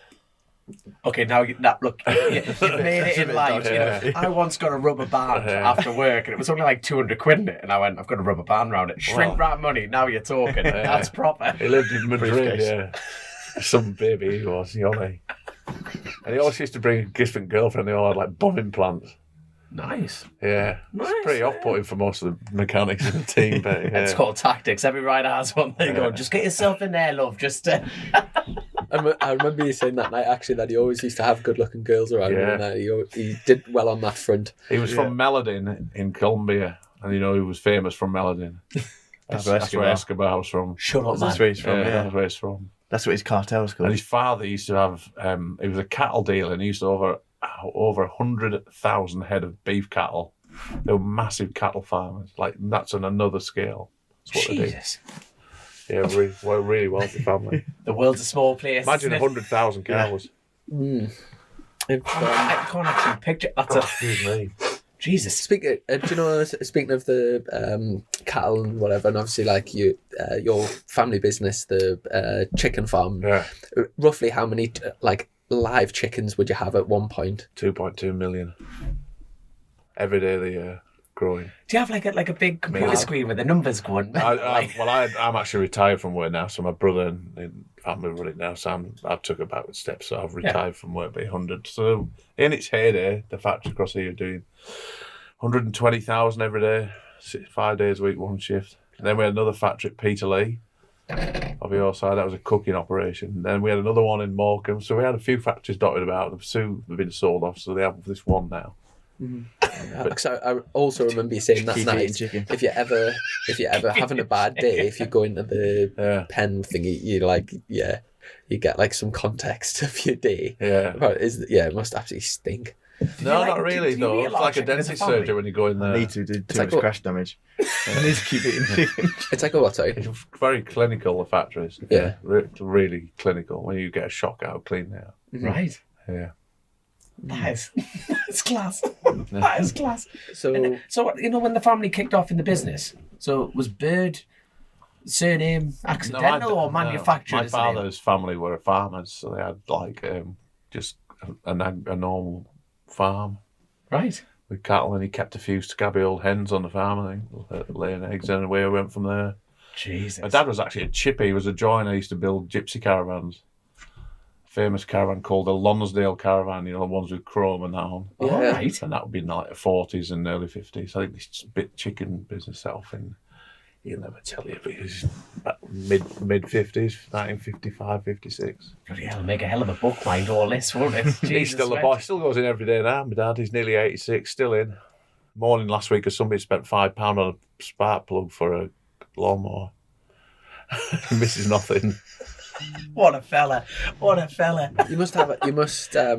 I mean, I think everyone like sort of looks up to the dad and like sort of things. You must be, like from the story you've just said, like sort of setting up that and going to what he built it into. You must have a hell of a lot of admiration for your dad. Phenomenal, really. But all he did was, the only thing I really feel sorry for him for is he's never actually enjoyed his money or his wealth, and he's never enjoyed it of what he could have done and had. And he's been such a modest type of bloke, isn't he? You look at what he wears in. His car's a 15-year-old, isn't it? Yeah, one car. Same old clothes every day and stuff. Yeah, he's just What a fella. so yeah. Like, does he, around the dinner table and that, does he ask about the Routine. racing and stuff? Like, is he gonna? He like, misses nothing on a misses Monday. nothing. If we have a bad weekend, I dread going to see him on a I Monday. bet he loves it. knows I everything. bet dread it. a part of him must love it. If your lad comes second, he'll be God. like. No, because Part of him must be going, yes. he doesn't understand, but you watch it on TV and he thinks he does understand, but he doesn't understand. Do you know how like all the team And he's deaf and you've got to go through it. Oh, it's horrendous, yeah, on a Monday, Do you bad reckon- day. Do you reckon he's pretending to be deaf just for you to go, I fucked up, just leave it alone? He's bad and he's right. If you have to go through, he misses nothing as well. Brilliant. Yeah. I was going to say, do you know how the team are like all the mechanics and the crew chiefs and stuff are accountable to you? Do you feel then accountable to your dad when you get back to explain how the weekends He's go? the real boss. They all know about him, yeah. He wanders around here. And he's that dry still. Yeah. Oh, good, man. I tell you what, all your team's always well dressed. Now, before the show got going, we were talking about red pants. Yeah. And you were going to have a walkout. Why don't the team want to wear red Well, pants? as you said. I must know. I've been dying to ask this question. Keep threatening them with red pants. Yeah. Why don't they want to wear red pants? Scott's crew chief always used to wear red Yeah. pants, didn't he? Cats people do. That was the Yeah. idea, wasn't it? Really, Yeah. just a bit more like the F1 kind of Ferrari Right. stuff. I would never put them through it though. Then the idea came. But they all think, yeah, I've had a pair delivered this week, a sample pair, so they think it's happening now. But it ain't on the plane. I have So all mechanics gone mad. texting It me could and be everything. One of Rav, he's from over your way. Rav, he's from like Bishop Auckland way. All right. Who works my setup crew? He's going mad. Petrified. He's gonna have to wear red pants. The one whinge of work of a pub that we have to wear red pants. What a nightmare they are. No. So after the MotoGP thing, you went back to VSB, and was it? Am I right in saying you went back with Kawasaki with Yeah. Shaky? Yeah. And then that was quite a long successful stint. I needed Rad Boy. Did Stuart ride for me that year as well? Yeah, he did. Yeah. So, He won. Rapid He Stilettos, won at wasn't it? Alton Park. Yeah, we had. Yeah, it was pretty That was phenomenal. what a race that was. They're a good team that together with them two. Yeah. I remember because Shaky got knocked off, didn't he? And then Stuart. Gianari took him out. Yeah, and then Stuart get and I Rolled think through and won the race. that's it. Yeah, I mean, obviously, out of all the riders that you've had, Shaky's won you the most titles. Was it 5 titles or something for you? Has he won 4 or 5? I don't know. I think he's won, and then Brooksy's won 1. Yeah. Here's a lot. Yeah. And Redding. Redding. So yeah, that 4. 4 is one for me. has he 4. Yeah. But yeah, by far the most successful 4. rider for you. His lot first. 4 was Shaky. Redding. Brooks. Must be 5. Must be 5 then. Jesus, there we are. Yeah, there you go. I tell you, you see, Wrong. I'm a very biased road man, and I think my favourite 6, victory was 7, 8. Yeah, that's right. he's still figuring it out. He's on it. He's on it. It must be nice when you can't remember how many times wins you you've won won. it. Sign, isn't it? Yeah. Bigger problems And to how have. many race wins you've had? 1, 2, 5. There you Only go. won, it'd be 1, 2, 3. And it was only 1, 2 last year, which is not acceptable. Trying to win And they're always championships. told, yeah, it's like I said to Josh last week, he was moaning about his win bonus. I said, well, he didn't deliver. I said, this is a results-based business. You've got to deliver. If you don't win many races this year, I said, our relationship will be short-lived. Yeah, they're always They are. told that. Christian was told that from day one. I mean, we all laughed about it. I said, but you have to win. Keep paying you to do the job. Yeah. Did you? Speaking of Christian, have you enjoyed working with Christian over the Yeah, last we're 2 still years? mates, and I've had a bit of flack of late. But listen, I gave him that down the nod. Listen, you don't wait. I said, how unfair it would have been on you to have waited and we don't run, and you've missed a ride or 2. So, yeah, I've only tried to be fair with them. But you've got to win. Got to win. He won. We get on well. Still out as his wedding, and we're still big pals and always would be. Maybe he could ride for me again sometime, but it's all about winning. You have to be selfish in this game. I've got a quick question. Chris Hidden's not available. Josh Brooks and Tom Sykes is not available to ride your bikes. Who would you pick? Chrissy Rouse. Right, I'm going to go personally shoot Tom Sykes, Christian Hiddon. You could be his tyre man for the weekend. Happy day. As long as I get red pants, I'm in. You're in for the TT then. I'm dead. Yeah, really. I'll ride for the TT. There you go. But So which class is he riding at the TT then? Super Sport, Super Twin. I've had to buy my own BMW Okay, for well, the. that's sensible. Yeah, Yeah, so- that's the bike to be on if you're privateer. Right, they are good, brilliant. That's cool. Do you know, out of sort of taking your riders out of the equation, who are do you have someone in the championship that you like as the favourite, like the biggest rival going into the season, or do you think there's quite a few of them that could win it? There's a few. I don't even have to think about that quickly. You know that Yamaha are going to be strong. You know, Bridal's going to be strong. You know, Haslam will be strong. You know, so yeah, it's going to be tough. It's going to be a good year. It's spectating what it is, isn't it? It's like the fullest grid in BSB. Yeah, he can be hit hot and cold, but maybe he has a lot on his plate with the roads and his own classes and championships that he's involved with. So maybe, hopefully, he'll take his eye off the ball a little bit. Mm-hmm. Do you know all the years that you've raced? If you could relive one year, so in terms of for any reason, which year would you relive? That's a really difficult question to answer. I hope you're not going to say like 94, the year before you started. There's been so many good years. I don't think we've had a bad. We haven't had a bad year. We haven't had a year. Yeah, do you know what? Last year is pivotal because I actually nearly took the decision to pack it in because I was not enjoying going racing. Right. Yeah, and I was at one stage thinking, do you know what? I'm actually done with it. And I got into a pretty dark place, was super, super depressed. And then I went away on holiday. By day 2, bang, I was back on it again. But yeah, I think probably last year was my worst year. I've been unenjoyable. Yeah. But the most enjoyable, maybe 01 with Hazelot. Because we were still a little team then. We did a lot then. But then you've got to think about, what about the year you put Shaky, replaced Hazelot with Shaky?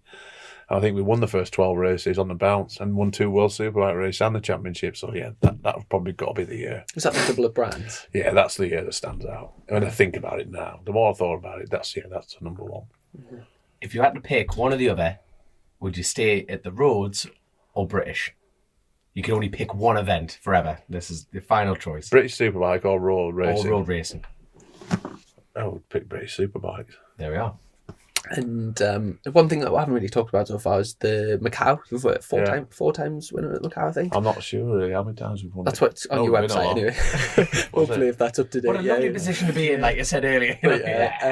Still don't know really. I also had my dream of Frank racing in Macau when he was driving single seaters, and then we run with the bikes. But that didn't really quite happen yet. But it would have happened if we'd gone last year with Audi. But Did you enjoy going over there? And obviously, Glenn's won either once or twice there, and John last.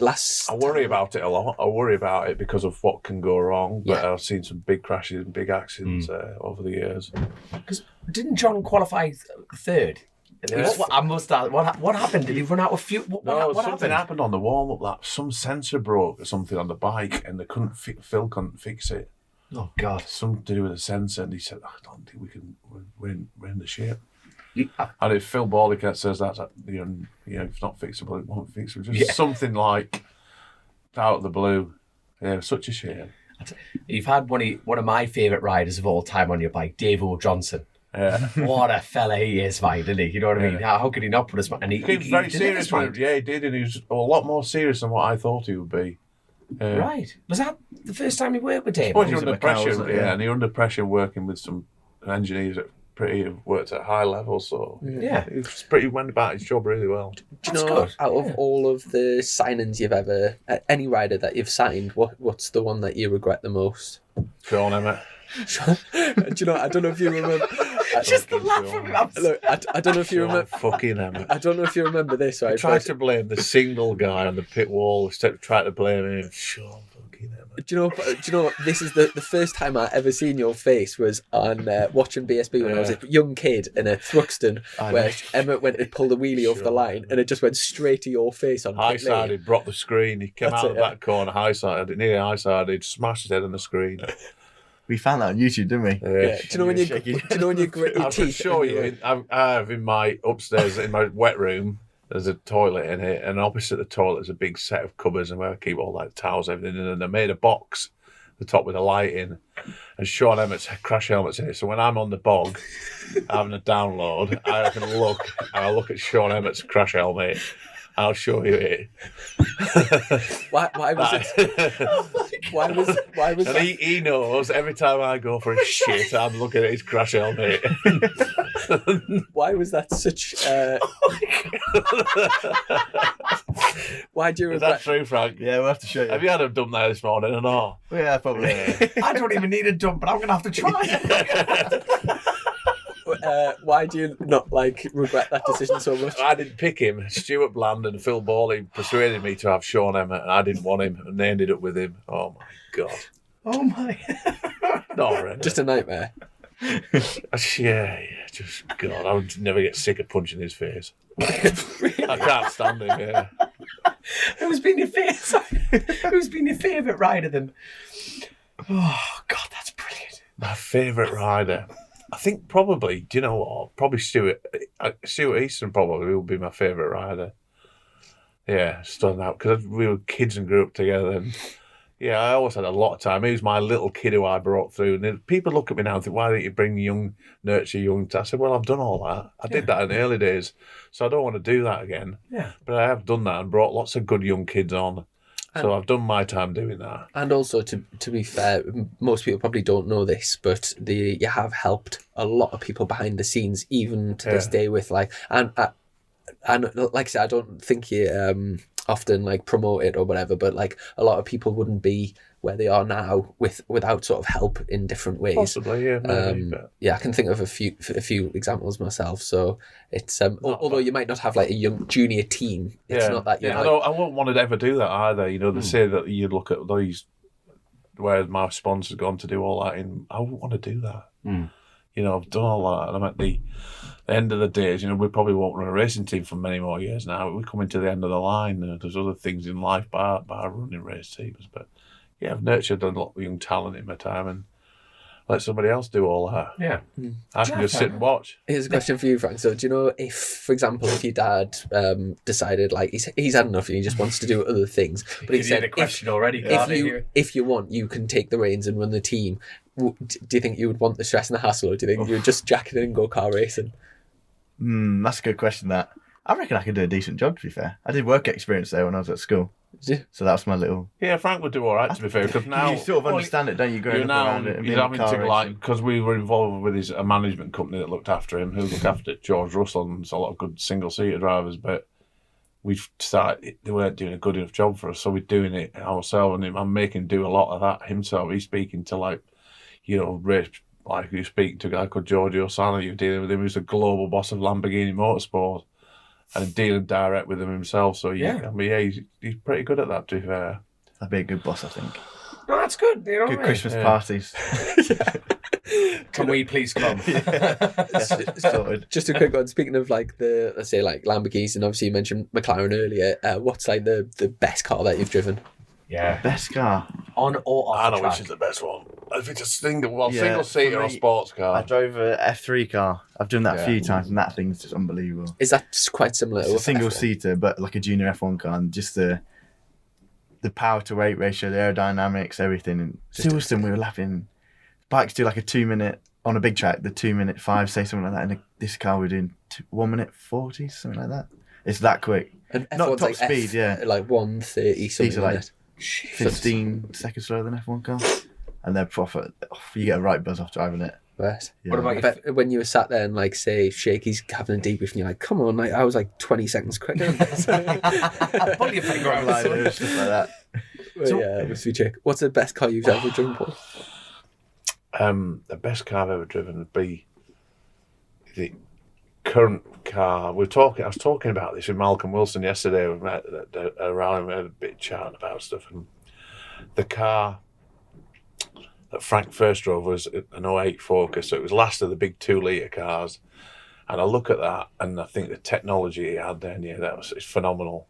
Launch control, you put it in stage mode into first gear, handbrake on, you take your foot off the clutch, nail the throttle, and everything's in that handbrake. And you let go, and it goes down it.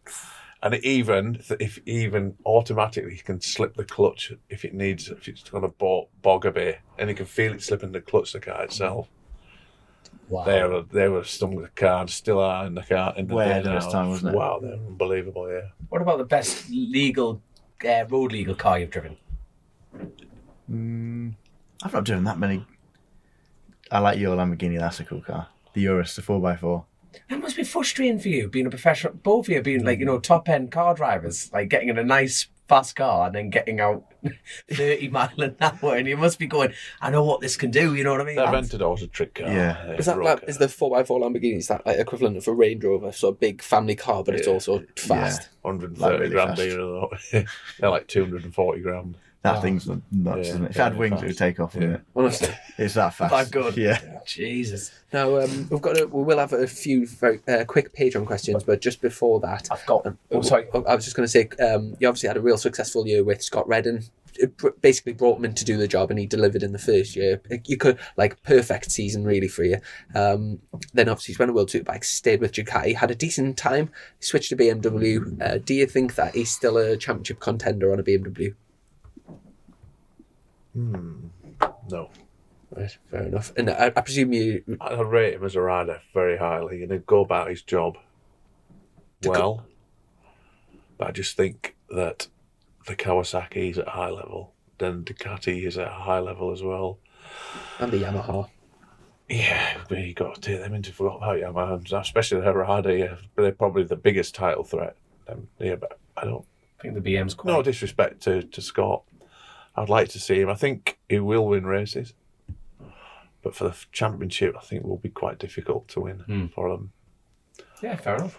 What was the question you asked? Oh, no, I was just about to say, like, you briefly touched on a little bit of a dream about the Macau. You know, what's... Are you going to do Macau? What, come on, you've got a smile on your Too right, face. we're Bucket going. list, Too definitely. right, we're going. Yeah, I'd love to do it. And even if, because you're young enough to actually, if we don't get a drive in a GT car, which we will get, you could drive in a single-seater car, which is the showcase class to be in, isn't it? I've been a few times just to get used It's to good it. crack, isn't it? Yeah, I love it. I do. I'd Depending even what just go for the single, crack. the single-seater class Yeah, that is the would class be- to be in yeah. it. We used to be all F3, but they're unsure of which cars they're Which going car to they're use. gonna use, yeah. Whether it's like the old Formula Renault, or so you could competitively drive that, I'm sure. Would you want to go with your bikes as well as you want to do the whole... Yeah, that's That'd be cool, that's my wouldn't bucket list. That's at the top of the tree. To have the bike team there and have Junior there as well. That'd be awesome. Oh, that would be mint. Quick Yeah, that'd be question from Tony Wills, and I'm Dom, shut up. Let him get on. I'm gonna. He never shuts up, does he? Somebody what they He's too warned me excited. about that. That's sugar-free as well. All right. I'm Good gonna stuff that we're judging. adapt this, but do you know, for example, in the run up to the TT, like say after the Northwest this year, Michael decided that he was struggling with the Ducati, Yeah. and Josh Brooks wanted to go at the TT on your Ducati. Would you like to see Josh there? If he'd have to ask me. I wouldn't ask him. If he asked me and said, I want to do it, and I want to do it for the love of doing it, yeah. That when we had Josh on here, he sort of sounded like he wanted to go back and do the TT. Is that a conversation you've had with Yeah, him? but I think budget-wise now, we could do it. Well, I wouldn't want to run two because it's too much stress for the team, but we can comfortably do the TT thing with one rider and do it well and do it properly. It's too much stress to put on any of the members, and some of the staff would have been there before, so it's not fair on them. But I think we can do a really good job of we just go and do with the one rider. Because it's like you say, That thing's a new engine in every practice. It'll be a different engine, so we'll be running. We have a program. It looks like they're going to be using at least 5 engines, €39,000 each. Wow. How excited are Ducati about going back to the Isle of Man? You know, when you like, have you been? I wouldn't have thought massively excited because of. I know Dominicali was very against us doing it years ago because of the risk factor, and I can see where that's coming from because I also worry about that massively. Yeah, of course, but it's like you know that bike, that generation of bikes ever been round, and it's like the engine's in the middle and they bolt the front onto the back, and you're thinking, Don't worry about that bike. That bike could be mega around there because we'll be running full noise exhaust as well. Yes, that I will know. be the business. and And that bad boy's going down Sulby Straight. I can't wait. You want to be stood at the port at Sulby Crossroads. That'll be bad. It'll be badass going there. I can't wait to hear. I think everyone listening to this will be nodding in agreement right all now. the way up through the first run, all the way up from Union Mills, all the way out to the island. It'd just be unbelievable, that thing. Are you going on Dunlops with Dunlop? Well, he's talking about that, so I'm just leaving that with Johnny and them. I think it's maybe not the right thing to do. Because I was about to say, because all the development that you've done over the There's years has everything been on the Pirellis. Yeah. And I think what I Dunlop actually doing, what are they developing? Where's the tyre coming from? Is it coming from America? And there's lots of things to think about. Yeah. But I'm not sure it's the right thing. I know there's a lot of people going with the Pirellis this time. Right. Like not Honda, McGuinness will be on Pirellis. I bet you'd never think that. He's on Pirellis. Honda on Pirellis. Wow. Right. Philip Neal's running Hutchie on Pirellis, which Hutchie did ride Pirellis when he rode for me. Now, is that the Metzler side of Pirelli or actually Metzler, Pirelli? well, it's just the same thing. Yes, of course, aye. But we called in to see Jason and Griffiths on last week, me and Johnny. So I'm not against running Dunlops, but I'd rather we did run the Pirelli. Yeah, because by nature the Dunlop is a stiffer carcass, and like the bike gets like it's a rigid bike anyway, isn't it? I've never ridden one myself, but these are the things you're told, like, you know what I mean. So, I can't, if anyone's going to handle that bike around the Isle of Man, you've got the right man for the job. Yeah, but he'll have to be. We're going to have to alter him and the way he rides a little bit, which I'm sure he will do. Right. Yeah. By the way, I'm going to put my name in the hat. If Josh won't do it, I'll step in. I'm just. You can ride the sidecar we might run then. Happy With days. Norman. Yeah, with Norman. Yeah. I'm all about it. I've got my passenger license. Norman, if you're listening, are you up for that? I'm up for it. Yeah, I've got the license. I'm there for it. How do you think Glenn will do first year at the TT? Yeah. Massive ask. I don't know, but I think he'll definitely do the homework and he'll definitely go about it very professionally. And his approach will be, he won't lack for trying. He'll put 120% effort in. I just hope he's safe, and I think he needs to enjoy it as well. We were talking about this last week with Paul Phillips, and he said, I hope he really does enjoy his first TT, because it's probably going to be the only one he will get to relax and enjoy and have a nice time. Yeah. So I hope he goes about it that way, and he's bothered about it. He'll have targets of where he wants to finish, but I just like him to enjoy his first TT.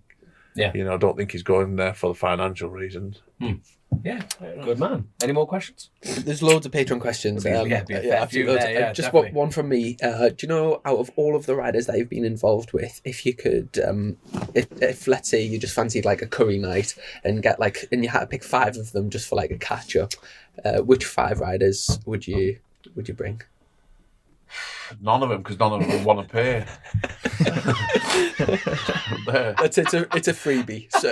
So 5 people would want to take.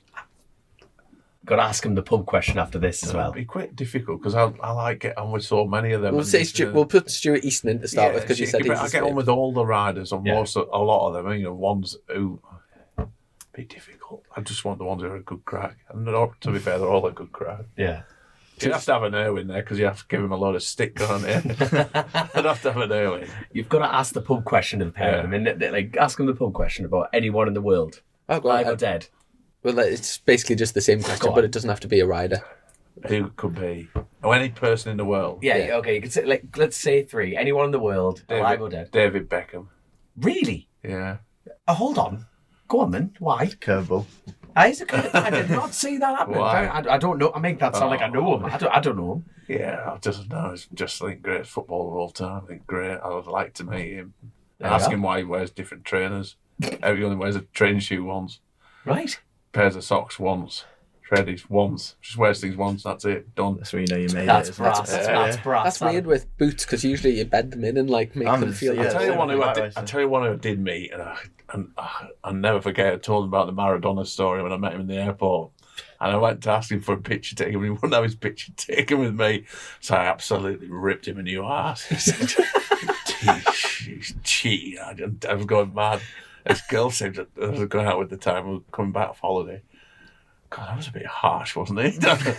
He wouldn't ask me. So I never, ever have asked anybody for a picture since that day. Yeah. He just went, no. Just looked up at me and shook his head. There we are. I should have chinned him. You should I was close. just bray him. Should have chinned him, yeah. Brilliant. Okay, that's one. You got Yeah. 2 more, and then you've got time to think about thinking now, yours. yeah. Good man. Come on, 2 more. Beckham. Who did you call Beckham? This is class. You gotta have a bike race or something. Haven't you? And Senna or something like that. Senna. I like that. Schumacher. All them type of guys who Yeah. were a bit at the top there. I wish I'd been around in the Barry Sheen era. Oh, Barry Sheen.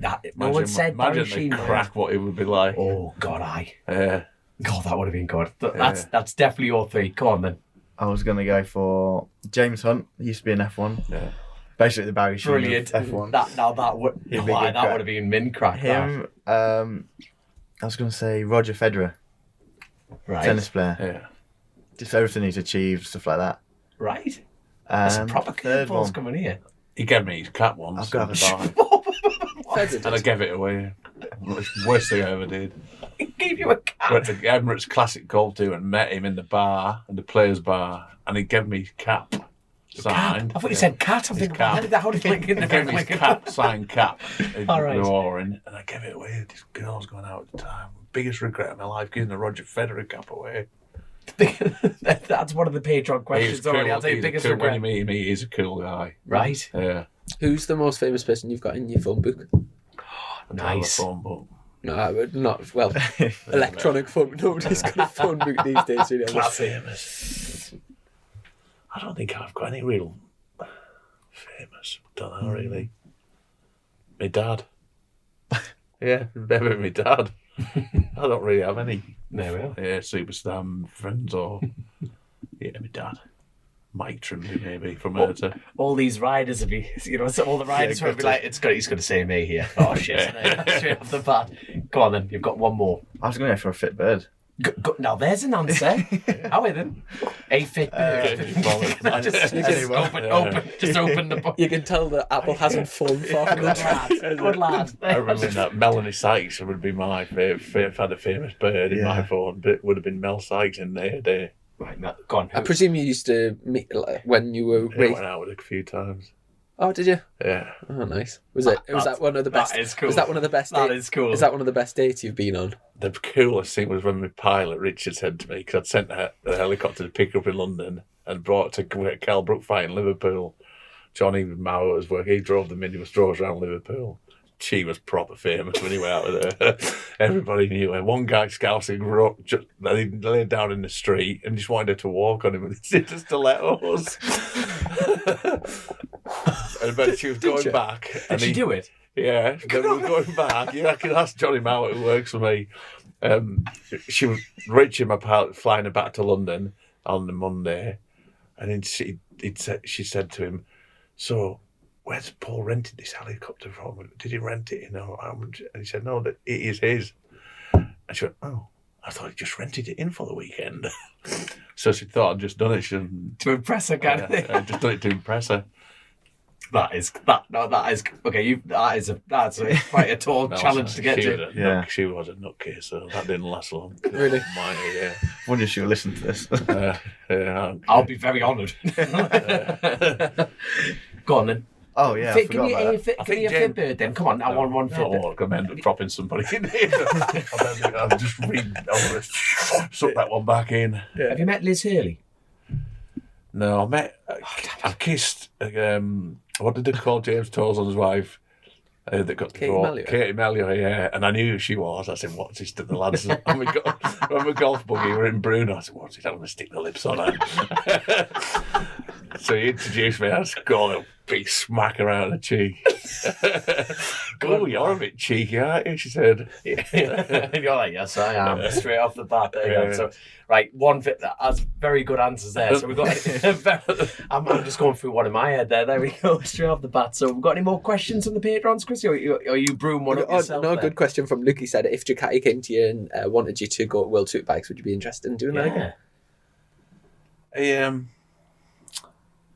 If Stuart Higgs has listened to this, I've got to say no, so probably not. Yeah, no. As well as BSB. I've done it. I've been there and done it, and at this stage of life, it's not important for me to do that. My most important thing for now, for me, is Frank's career and being 110% behind him. So that's why I know that we won't run forever. Yeah. We're coming to the twilight years now. Mm-hmm. And I've got to put my family first and think about them before anything else. What's your dreams with where do you want to get to with the racing? I think I've sort of passed the F1 kind of dream. Just to be employed by a manufacturer, get paid to race, fly all over the world, get to do the best races. GT racing. GT racing, yeah. Yeah. make as much money as possible. So I must ask, because obviously I don't keep my finger on the pulse of car rings, but Yeah. why do you think you're past the F1 station? I sort of did all the junior single seater stuff, which is what F1 is, and I didn't really get the results. It's all money based. Yes, Got to be with a good team. We and didn't stuff like start early enough, though. We Yeah, didn't come sort from the of karting background. that. The boat kind of. Yeah. I was playing catch up on the Lando Norrises and that of this world, the same age. So Yeah. we were always a year behind them.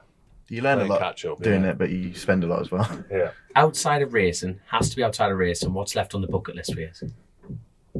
Oh, Not on the bucket list. Lie down and get Melanie Sykes to walk over in her first Stilettos. That already. you'll never forget that one, will you? A bucket list. I don't know, really. God, I don't really have a bucket list. yours really. should be Even 4 so, times yeah. the size of Paul's. I wanted to watch the Ashes cricket down under in Australia. To go and watch the tour down there. Right. That was one of my bucket list things. Yeah. There we are. That was random, wasn't it? I like this. This is mint. This conversation's going to 100% around, up and down here. Oh. In all fairness, I don't think there's a great deal that you probably haven't already done that you wanted to Something do. I really, really wanted to do. God, no. That's the thing. It's Bungee jump or something. Got no Skydive. chance of that, yeah. No, I don't know. Just want to see my family be healthy and grow up and hope they have no problems in life. yeah. Not like what I've had. Fair enough, my man. Fair enough. There we go. But I think that's a perfect time to Yeah, been good. tidy this up in a bow. It's been absolutely fun. I'll tell you what. Sorry, are we done, Chrissy? Sorry, I normally mess this up normally by this point. Like just tidy it up. Script.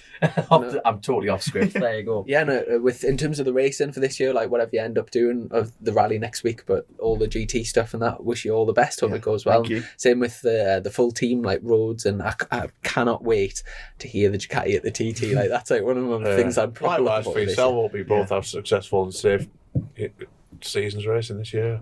Excellent. I And, generally can't wait for Macau when it's the end of the season just to see that. I hope this happens. Is this the plan to try and get there? How many times have you done Macau? Twice. First time I did it. I've seen you in Macau. Yeah. Yeah, well, it's that one bar. You know, like that's miles away from the hotel. There's this one bar on the corner. It's like a normal bar, not a casino. Dog Chicken shit wing- bar we go chicken to. wing Chicken bar. wing bar. Chicken wing Pacific Pacific wing, wing, It's yeah. like I tell you that. That's our bar. It's class, isn't it? Because bar. Take over though. all the races, like the roads lads just turn up, and I'm just like having a beer, and I'm like, "There's Paul Burt." Like, That's where we go. Where we have a crowd. Yeah, that's our bar, isn't it? it's class, man. It's just honestly, it That got you can barely that street used to be rammed all the way down there. Really? The bars. It's a shame. They used to have mega character that street, but it's a shame that it's gone to that now. Yeah, because the rest, it's I literally bet that one bar. I bet it's gone time ago back. You reckon? Yeah, I reckon it'll be Oh, gone. It should be a shame. put it on your bucket You need list. to go Buy back. Pacific Wing. Pacific going. Wing, Chicken Wing Bar. There you are. Go buy that. That'd be. There you are. That's together a joint venture. Retirement, There, yeah. straight off the bat. There you go. There I'm you going to try and get out to Macau this year. I've never been, like, but I think God, once you go there, Oh, it's You've got some to cracking, experience isn't it. it? It's some a bit cracking. of an eye opener. But yeah, right, well, thanks very much for your time. Like I say, we'll have get back to the dogs in there. Oh, God, I hope to rip my house. I haven't ripped my house to bits. Get the sofa being half. They've been eyeing all his trainers up. I know that. Wandering around. One each with a Yeezy trainer in his mouth. You want to lend him to Beckham. Lend the dog all them trainers to eat. But there we go. But anyway, sorry. Massive thank you to our sponsors, Colchester, Kawasaki, and to our patrons. And like I say, best of luck this year, and we'll catch up sometime soon. Real dude. Cheers, lads. lads. Thank See you in you. a bit. Cheers, boys. Chasin The Racin, powered by Colchester Kawasaki, part of the Global Moto Group. We supply new Aprilia, Moto Guzzi, Vespa, Royal Enfield, Kawasaki, Sim, Mutt and Benelli motorcycles.